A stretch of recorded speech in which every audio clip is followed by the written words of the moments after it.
my personal opinion is that life is precious, and that everyone has a right to live, and probably it's not for us to decide who lives and who dies. I suppose that's my personal opinion, but I don't feel that I would be in a position to judge someone who was in an extreme circumstance. Okay, a few more questions.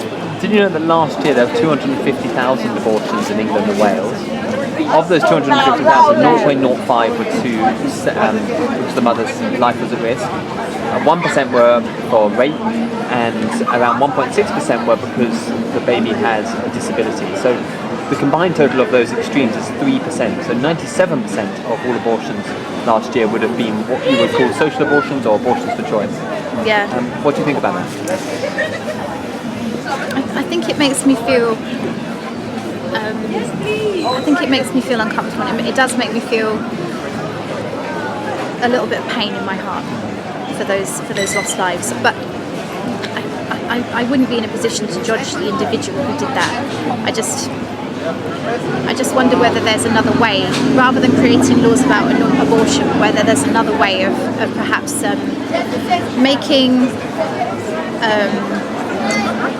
a family planning a bit more easier, particularly for women, because at the moment all the responsibility is on a woman. There's no responsibility on the man, particularly to do with family planning, and I would work probably more on that, on making family planning more comfortable, easier available, and less possibly evening out the responsibility between the two.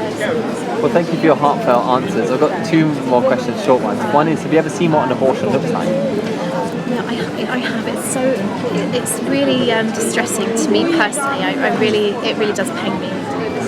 Okay, and so I'm assuming from that. I haven't had an abortion, but I've watched documentaries and things about it, and when I'm thinking about it now, I can feel the pain of it.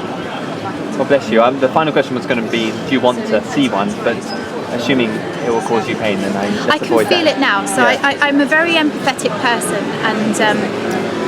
and I have a very sensitive energy for life, and I can really feel it just talking about it.